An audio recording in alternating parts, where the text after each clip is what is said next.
Sir class record. ঠিক আচ্ছা, আছে স্যার, ঠিক আছে ঠিক আছে।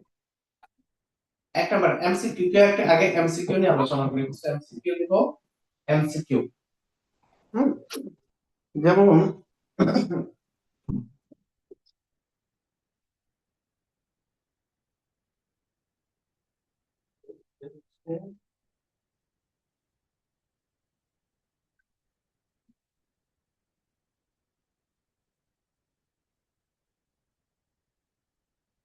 গরমের জন্য ভালো লাগতেছে না। এক নাম্বার খালি, এক নাম্বার এমসিকিউ। আমি আজকে কয়েকটা এমসিকিউ দেবো সবার জন্য। পাঁচ ক্রমের ম্যাজিক স্যার বর্গের ম্যাজিক সূত্র স্যার এগুলো কি? স্যার তুলবো? হ্যাঁ, সবাই তুলবে। পাঁচ ক্রমের ম্যাজিক বর্গের ম্যাজিক সংখ্যা কত? ম্যাজিক বর্গের ম্যাজিক সংখ্যা কত? ম্যাজিক সংখ্যা কত? গরমের জন্য দাঁড়ানোই যাচ্ছে না। কি অবস্থা! পাঁচ ক্রমের ম্যাজিক বর্গের ম্যাজিক সংখ্যা কত? এটা একটা। সবাইকে প্রশ্ন তুলবো, সাথে সলভ করে দেবো। আজকে 50টা এমসিকিউ দিব তোমাদের। সংক্ষিপ্ত প্রশ্ন দেবো কিছু।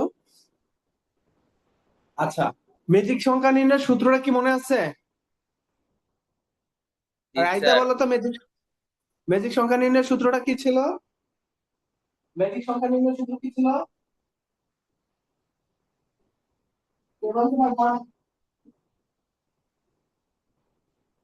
ম্যাজিক সংখ্যা নির্ণয়ের সূত্র point two point square plus 1 divided by 2। আর এই যে 5 টাকা কিছু বলতে তাহলে কয় দেবো? 5 বসায় দাও। 5 করবে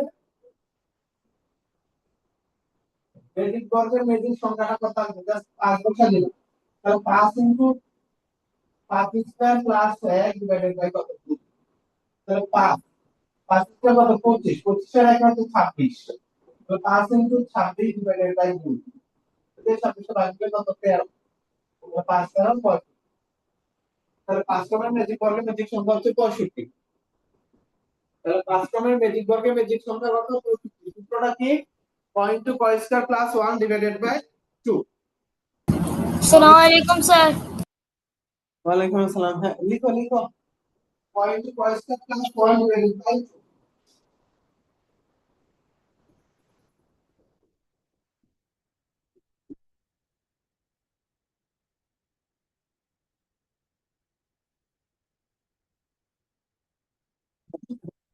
সব তো হয়েছে এটা।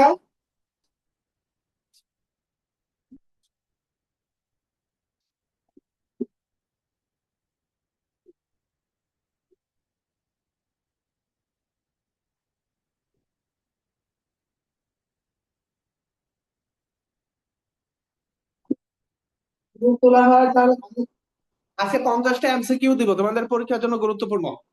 50টা এমসিকিউ দিব, সবাই একটু ইয়ে করো। তোলা হয়েছে সবার?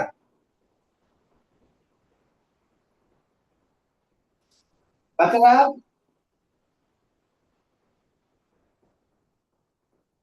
রেসপন্স তো করতে হবে। তোমরা কি আমার কথা শুনতে পাচ্ছ?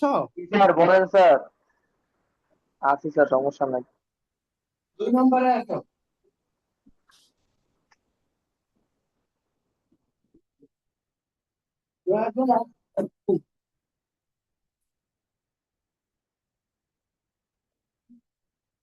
10 10,000 এক।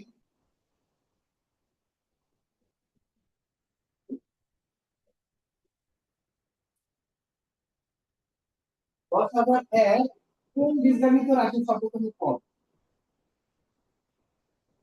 কোন বীজগণিত রাশির সর্বোত্তম পদ?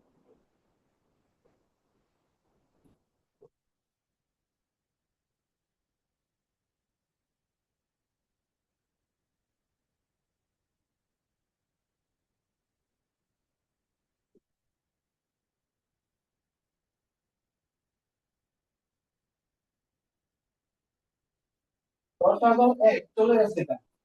10,000 এক কোন বীজগণিত রাশির সর্বোত্তম পদ?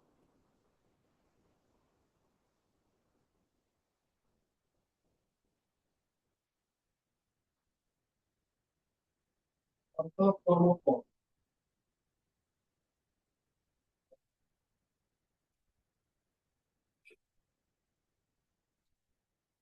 এটা কোন বীজগণিত রাশিটা আসবে কে বলতে পারো? 10,001 কোন বীজগণিত রাশির শততম পদ?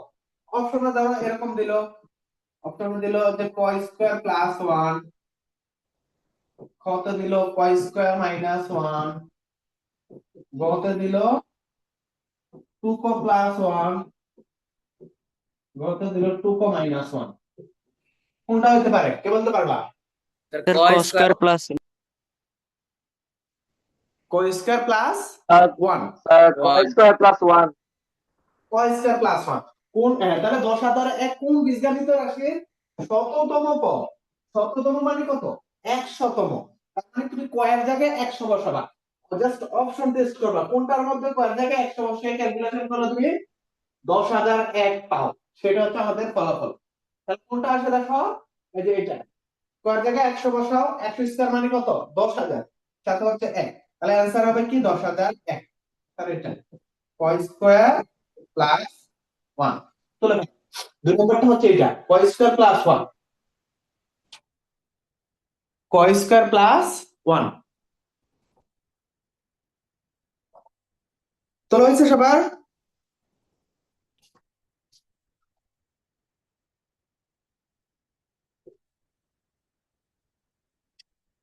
তিন নম্বরটা হচ্ছে 1 থেকে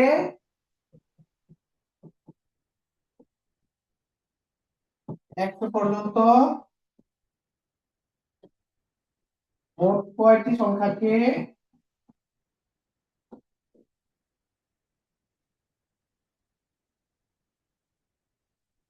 দুটি স্বাভাবিক সংখ্যার বর্গের যোগফল হিসেবে প্রকাশ করা যায়? দুটি স্বাভাবিক সংখ্যার বর্গের যোগফল হিসেবে প্রকাশ করা যায়।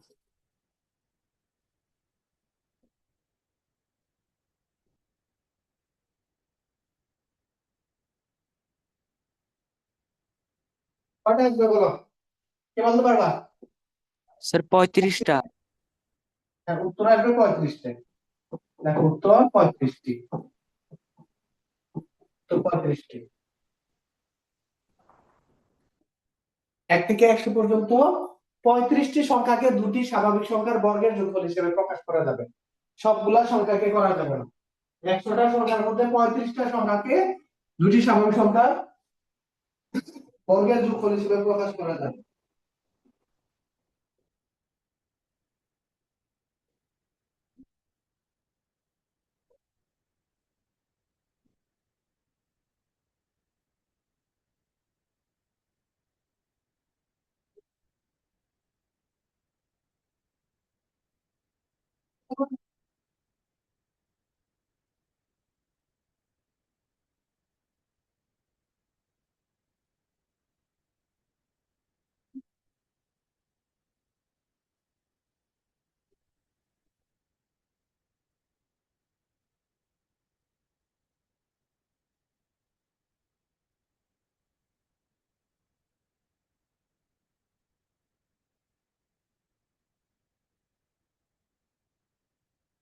একবার হয়েছে, একটু হাত তালিকা চালু করতে হবে। 4 নম্বরটা নিচে কোনটি ফিবোনাচি সংখ্যা প্যাটার্ন? এই অধ্যায়ের জন্য এই 4টা এমসিকিউ নিচে কোনটি ফিবোনাচি সংখ্যা প্যাটার্ন?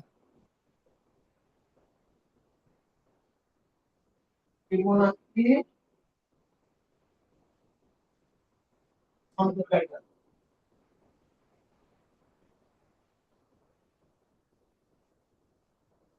তাহলে ফিবোনাচি সংখ্যা প্যাটার্ন কি মনে আছে তোমার?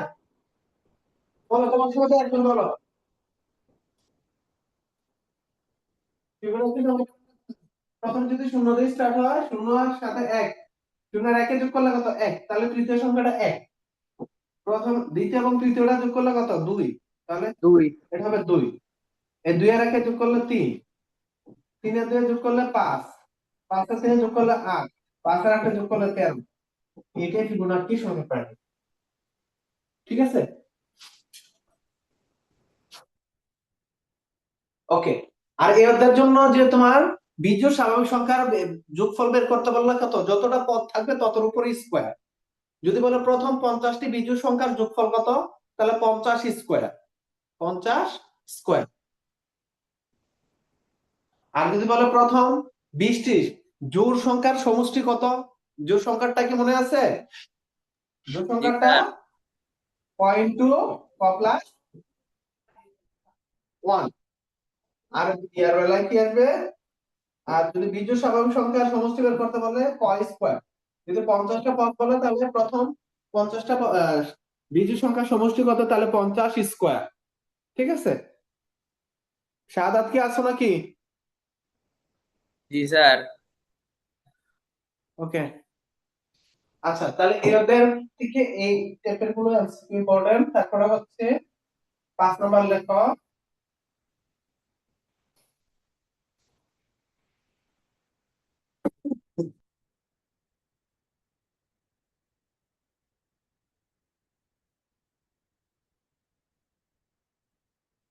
লাভ ক্ষতির, লাভ ক্ষতি কিসের উপর নির্ভর করে? ক্রয় মূল্যের উপর। ক্রয় মূল্যের উপরে। লাভ মূল্য। ক্ষতি ক্রয় মূল্যের উপরে। লিখো, টাকায় 5টি দরে ক্রয় করে, টাকায় 5টি দরে ক্রয় করে,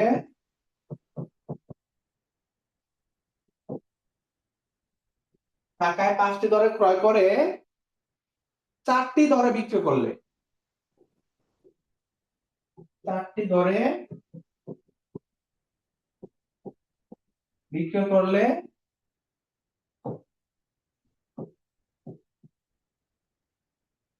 শতকরা কত লাভ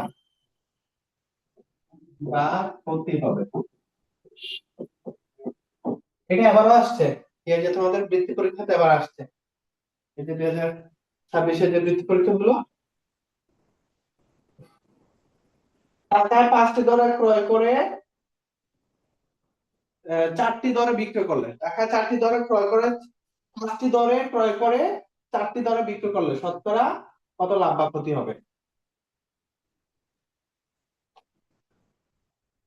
টাকায় মানে কয় টাকায় বলো তো? 1 1 টাকায়। টাকায়। স্যার 1 এক টাকায়। টাকা। এটা একটা ট্রিক্স আছে, দেখি এই ট্রিক্সটা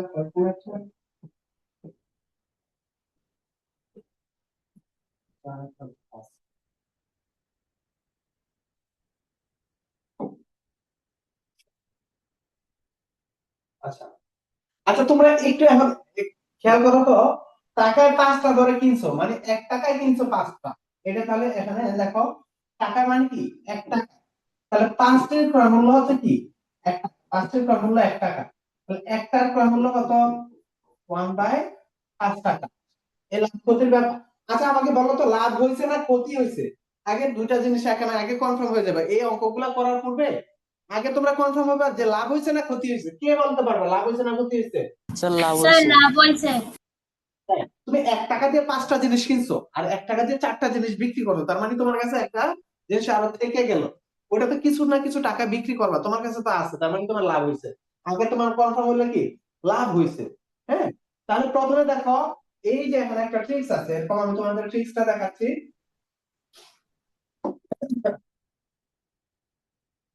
এই আড়াআড়ি গুণ করে 4-এর সাথে যদি 1 গুণ করে কত? 4। প্রথমে টাকায় মানে কি টাকায় 1 টাকা। দেখো এখানে একটা ট্রিক্স ইউজ করা যায়। আগে এই নিয়মটা আগে দেখাইছি, দেখি এই নিয়মটা তোমাদের কাছে কেমন লাগে। দেখো, টাকা মানে 1 টাকা, তাহলে 1 টাকায় কিনছো 5টা, আবার 1 টাকা বিক্রি করছো কয় 4টা। এই কোনাকুনি গুণ করবে, এই কোনাকুনি গুণ, এই 1-এর সাথে 4 গুণ করো, 4 4 কত 4, তাহলে এটার দরবার ক্রয় মূল্য, এটাকে দরবার ক্রয় মূল্য, তাহলে এটা 5 থেকে 5, এটা দরবার হচ্ছে বিক্রয় মূল্য, এটা হচ্ছে বিক্রয় মূল্য। হ্যাঁ, তুমি কিনছো 4 টাকা, তাহলে আমরা বুঝতে পারছি লাভ হয়েছে কত টাকা? 1 টাকা। কিনছো তুমি 4 টাকায়, বিক্রি করছো কত 5 টাকা, তাহলে তোমার লাভ হয়েছে কত? 1 টাকা। লাভ হয়েছে কত? 1 টাকা। লাভ ক্ষতি কিসের উপর নির্ভর করে? ক্রয় মূল্যের উপরে। তাহলে এই 4 টাকায় তোমার লাভ হয় 1 টাকা, 1 টাকায় কত টাকা লাভ হবে? আর শতকরা মানে 100 টাকায় কত টাকা লাভ হবে? এই 100 টাকা। What is this? 100 টাকায় কত টাকা লাভ হবে? তাহলে 1 ইন্টু 100 ডিভাইডেড বাই কত? 4, 4 25 100, তাহলে 25%। 25% কি লাভ? এটা হচ্ছে 25% লাভ। তাই তো তোমরা বুঝতে পারছো কিনা? এইটা আমরা আগে কিন্তু এই নিয়মটা আমি তোমাদের দেখাই না, আগে হচ্ছে করে দেখাইছি। এখন এই নিয়মটা সবাই একটু মাথায় রাখবা। এখানে টাকায় না বলে দিতে পারে 2 টাকা এতটি ধরে 2 টাকা এতটি ক্রয় করে এত টাকা এতটি বিক্রি করলে 17 কত লাভ বা ক্ষতি হবে, এই টাইপের ম্যাথ গুলোতে আমরা প্রথমে কি টাকায় কত টাকার কথা বলছে, টাকায় মানে 1 টাকা, তাহলে এই এক সংখ্যাটা আগে লিখবা। লিখার পরে একটায় কয়টা ক্রয় করছে? 5টা, তাহলে এই 5টা নিচে আসবে, একটু মনে রাখো। আর বিক্রি করার বেলায় সে 1 টাকায়, কিন্তু তাহলে 1 টাকা বিক্রি করছে কয়টা? 4টা। টাকা 4টি দরে বিক্রয় করলে শতকরা কত লাভ বা ক্ষতি হবে? তাহলে 1 টাকা বিক্রি করছে 5টা, 1 টাকা আমরা ক্রয় করছি 1 টাকায়, কয়টা ক্রয় করছে? 5টা, 1 টাকা বিক্রি করছে হচ্ছে 4টা। এখন কোনাকুনি তুমি গুণ করবা, কোনাকুনি। এটা একটা ট্রিক্স আর কি, বুঝছো? কোনাকুনি এটা কিন্তু অঙ্ক আমরা পুরাটা করতেছি না, পুরাটা অঙ্ক করতেছি না। তাহলে কি আসতেছে? আমি তোমাদের আবার দেখাচ্ছি করে। 1 টাকায় কিনছো 5 টাকা, আর 1 টাকায় কিনছো বিক্রি করছো হচ্ছে 4টা।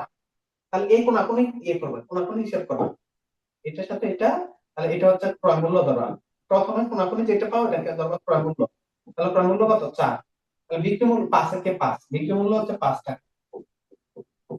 তাহলে বলো তো লাভ হয়েছে না ক্ষতি হয়েছে? তাহলে লাভ হয়েছে কত? লাভ 5 থেকে 4 চলে গেলে 1, তাহলে লাভ হয়েছে আমাদের কত?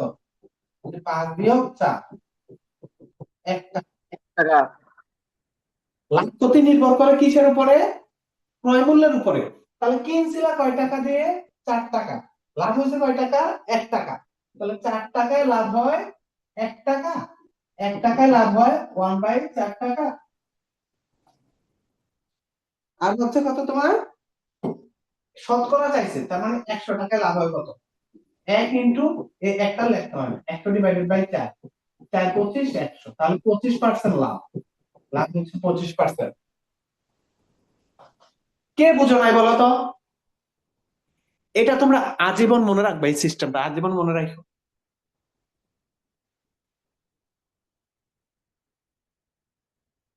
কে বুঝো নাই বলো?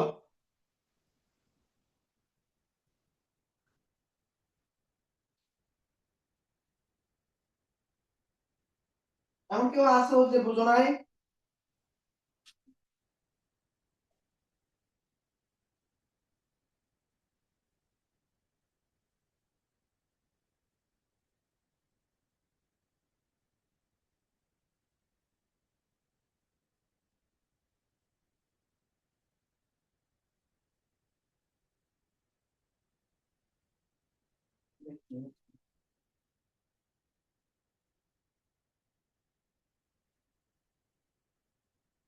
আচ্ছা তোমরা রেসপন্স ডি করতেছো না, আমি বলতেছি এটা কি কারো সমস্যা আছে কিনা, বুঝছো কিনা সবাই? Sir No, sir. সমস্যা নাই স্যার, হ্যাঁ সমস্যা নাই স্যার। আচ্ছা, এরকম আরেকটা প্রশ্ন আছে দেখি। সেম একটা প্রশ্ন এরকম আছে, এগুলো কিন্তু বোর্ডে আসা প্রশ্ন। টাকা 5টি ধরে ক্রয় করলে 4টি ধরে বিক্রি করছো, এরকম প্রশ্ন আছে। বুঝতেছেন না?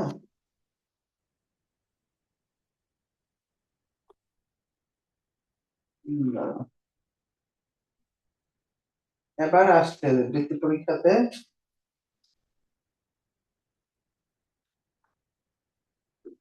এই যে এবার যে বৃত্তি পরীক্ষাতে আসছে যে 6 নাম ইয়াটা দিচ্ছি দেখো, এই প্রশ্নগুলো টাকায়, এটা হচ্ছে 5 নাম্বার দিলাম আমি তোমাদের। এই আগেরটা যদি বুঝে থাকো দেখি এটা পারো কিনা। টাকায় 60টি দরে, টাকায় 60টি দরে ক্রয় করে, প্রশ্ন সবাই তোলো। টাকায় 60টি দরে ক্রয় করে, টাকায় 5টি দরে বিক্রি করবে,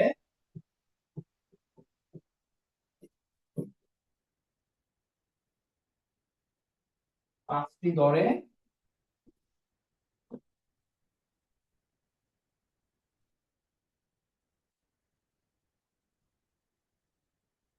বিক্রয় করলে, টাকায় 60টি দরে ক্রয় করে টাকায় 5টি দরে বিক্রয় করলে শতকরা কত লাভ বা ক্ষতি হবে?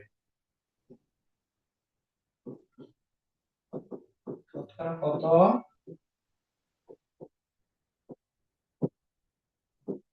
লাভ বা ক্ষতি হবে?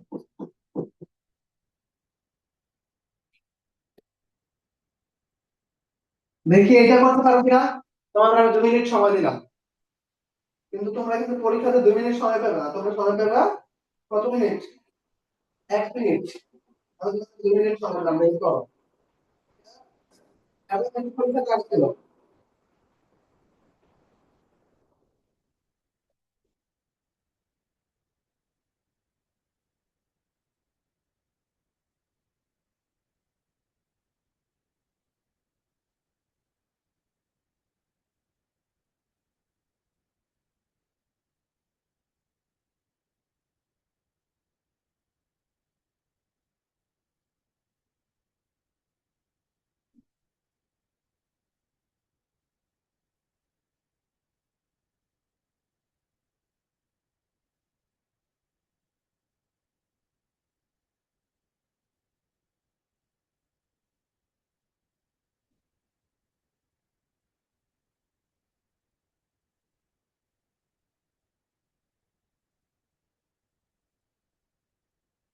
হয়েছে শাহাদাত, হয়েছে তোমার? স্যার করতেছি। স্যার 40। Sir, 40%. 40%? আচ্ছা জি দেখি স্যার, সবাই করো। 40% লাভ স্যার হবে। 40 হবে স্যার। বলতে হবে। আর কার আসছে? তানিশা কত আসছে? তানিশা আসনি? No, 40. রাইটার করেছো? জি স্যার, রাইটার করেছি। করেছো? আচ্ছা, জি স্যার। মাইশা করেছো? জি স্যার, একবার বললাম 40% লাভ হবে। ওকে, ইভা তুমি করেছো? ইভা না ইসরাত? জি স্যার করেছি। আচ্ছা তাহলে কি টাকা মানে 1 টাকা, এই যে 1 টাকায় কয়টি? 60টি। বিক্রি করা বলে 1 টাকা হচ্ছে কয়টি? 5টি। তাহলে ক্রয় করছো 5 এর 5, এটা ক্রয়। আর 7 এর 7, এটা হচ্ছে বিক্রয়।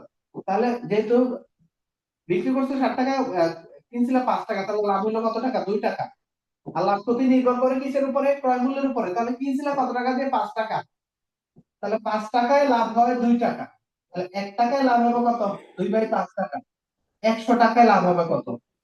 2 × 100 / 5। 5 × 20 = 100, তাহলে 20 × কত? 40। 40%। শোনো, এই যে স্ট্যাটিস্টিক্সটা শিখালাম, এটা শুধু এখন না, এটা দেখবা তোমরা যখন চাকরির ক্ষেত্রে যাবা তখন কাজে লাগবে। তোমরা যদি বিসিএস দাও, বিসিএস এই টাইপের প্রশ্ন আসে, যে কোনো সরকারি চাকরি পরীক্ষাতে এই প্রশ্ন আসে। কথা বুঝতে পারছো? এর চেয়ে আর সহজ কোনো ট্রিক্স হয় না এটার জন্য।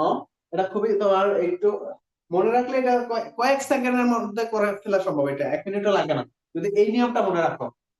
আচ্ছা ঠিক আছে, আশা করি এটা তোমরা পারবে। তারপর হচ্ছে 6 আসো। আচ্ছা, জনসংখ্যা বৃদ্ধির ক্ষেত্রে কোন সূত্র ইউজ হয় বলো তো? স্যার চক্রবৃদ্ধি মূলধন। জনসংখ্যা বৃদ্ধির ক্ষেত্রে চক্রবৃদ্ধি মূলধনের সূত্র, চক্রবৃদ্ধি মূলধনের সূত্র প্রযোজ্য। ঠিক আছে? এরকম বলে দিবে, ধরো একটা এমসিকিউর জন্য তোমাদের বলে দিবে যে 5% হার মুনাফায়, এরকম বলে দিল 10% মুনাফা এত টাকা, 3 বছরের বা 2 বছরের চক্রবৃদ্ধি মূলধন কত, এরকম একটা প্রশ্ন বলে দিবে। তাহলে চক্রবৃদ্ধি মূলধনটা কত সেটা তোমরা বের করে ফেলতে পারবা। চক্রবৃদ্ধি মূলধনের সূত্র মনে আছে তো সবার? C is equal to P into 1 plus R whole to the power N. এটা হচ্ছে চক্রবৃদ্ধি মূলধনের সূত্র। চক্রবৃদ্ধি মূলধনের সূত্র কি?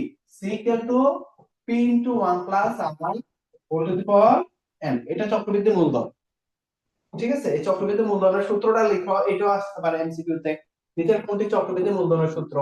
আবার নিচের কোনটি চক্রবৃদ্ধি মুনাফা?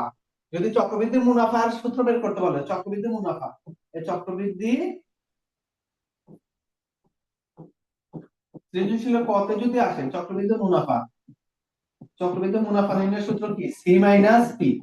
চক্রবৃদ্ধি মূলধন থেকে মূলধন মাইনাস করে দিলে যেটা আসে সেটা হচ্ছে চক্রবৃদ্ধি মুনাফা, সি মাইনাস পি। আর p ইকুয়াল টু কি p sorry c equal to কি p into 1 plus r whole to the power n 1 plus r whole to the power n minus আর কি p। পরে এই দুই জায়গা থেকে আমরা p কমন নিয়ে নিব, এই দুই জায়গা থেকে p কমন নিব, p কমন নিলে কি থাকবে 1 plus r whole to the power n minus হচ্ছে 1, যেহেতু p কমন নিয়ে নিছি এই বাংলায় 1 দেব, এই যে এটা আসবে। তাহলে চক্রবৃদ্ধি মুনাফার সূত্র আসবে কি p into 1 plus r whole to the power n minus 1, এই যে এটা। সংক্ষিপ্তের জন্য আসলে বা সৃজনশীল করার জন্য আসলে চক্রবৃদ্ধি মুনাফাটা লিখবে, শুধু c মাইনাস p লিখলে হবে না, তখন এই পুরাটা লিখতে হবে। আর যদি সৃজনশীলের ইয়ার মধ্যে চক্রবৃদ্ধি মূলধন তুমি জানো, এদিকে চক্রবৃদ্ধি মুনাফা বের করতে বলবে, তাহলে জাস্ট c এর থেকে p টা মাইনাস করে দিলেই হবে। আচ্ছা, তাহলে এই ব্যাপারগুলো বিগত সালে আসছে, এরকম কিছু প্রশ্ন এখান থেকে হবে।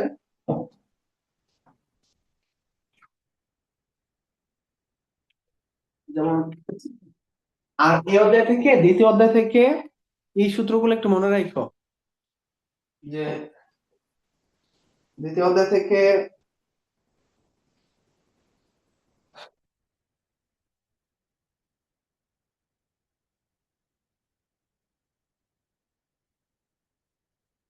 মুনাফা নির্ণয়ের একটা সূত্র থাকবে, আর একটা হচ্ছে কত টাকা। যেমন এটা কোথায় আসছিল, চট্টগ্রাম বোর্ড 2019 জিএসসি পরীক্ষাতে আসছিল। যেমন বার্ষিক 7 নাম্বার, যে বার্ষিক 8% হার মুনাফা কত টাকা, 4 বছরের মুনাফা পার্সেন্ট হার মুনাফায়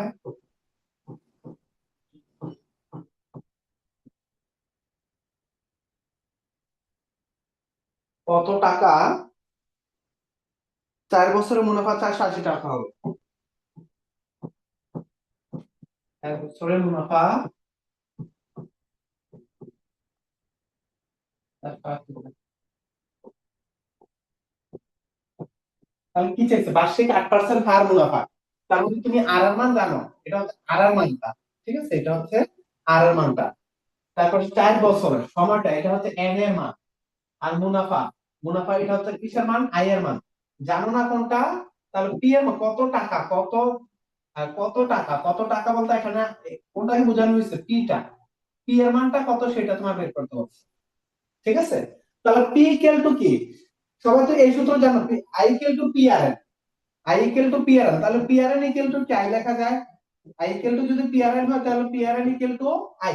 একটা সূত্রে মনে রাখবা, আলাদা আলাদা সবগুলো মুখস্থ রাখতে হবে না। সবাই একটু প্রশ্নটা তুলো, এখান থেকে যে কোনো কিছু বের করতে বলতে পারো। বার্ষিক 8% হার মুনাফা কত টাকা, কত টাকা মানে এখানে পি এর মানটা, 4 বছরে মুনাফা 480 টাকা হবে, তার মানে তোমার পি এর মানটা বের করতে বলছে। তাহলে I equal to P R N, এটা কিন্তু সবার মুখস্থ আছে, I equal to P R N. তাহলে যেহেতু I equal to P R N, তাহলে P R N equal to কি আই, আমাদের যে কত টাকা মানে পি এর মানটা, মূলধনটা বের করতে বলছে, তাহলে পি টা এই পাশে রাখা এই আই বাই আর এন। এখন জাস্ট মানটা বসে ক্যালকুলেশন করে ফেলবো, মান বসে দাও, আই হচ্ছে কত 480, আর হচ্ছে মুনাফার হার কত ছিল, মুনাফার হার 8%, 8% মানে কত 8 বাই 100, কিন্তু সময় কত বছর ছিল, 4 বছর, এই যে 4 বছর। আমি তোমাদের এখানে একটা নিয়ম শিখাইছিলাম, এটা আর ব্যাখ্যাতে যাব না। এই ভাগ চিহ্নটার নিচে যদি আরেকটা ভগ্নাংশ থাকে, তাহলে এই হরে যেটা থাকে এর পরের লাইনে এটা কি উল্টে লবে চলে যাবে, এই যে উপরে চলে আসবে, হরে কত আছে 100, এরপর লাইনে এটা উপরে চলে যায়। 8 ইনটু 4 কেন যাবে সেগুলো ব্যাখ্যা আগে দিছে, এখন আর দিচ্ছি না। এখন কাটাকাটি করে ফেলো, 4 25 কত 100, আর যেটার কাটা দিলে কত 6 8 48 60, তাহলে 25 এর সাথে 4 25 100 6 25 কত 1500 1500 1500 টাকা, তার মানে মূলধন হচ্ছে 1500 টাকা। ক্যালকুলেশন গুলো যাতে কোনো অবস্থা মিস্টেক না হয়, ঠিক আছে। যারা ক্যালকুলেশনে ভালো তারা দেখবে সব সাবজেক্টই ভালো, ফিজিক্স কে বলো, ম্যাথ বলো, হায়ার ম্যাথ যে উপরে ক্লাস কয়দিন পরে তো 9 উঠে যাবে। ক্যালকুলেশনে যদি উইক থাকলে ভালো কিছু করা যায় না, কারণ সবকিছু ক্যালকুলেশনের উপরে নির্ভর করে। যদি তুমি এই গুণ বা যোগ বিয়োগ এগুলো যদি ক্যালকুলেশন মিস্টেক করে ফেলো, তাহলে কিন্তু আর অঙ্ক হবে না, অঙ্ক পারবা না। আবার কখনো তোমার পি এর মানটা বের করতে বলছে, আমাদের যদি এন এর মান বের করতে বলে এন ইকুয়াল টু কি আই বাই পি আর, এই একই সূত্র, তাহলে এই পি আরটা নিচে চলে আসলো,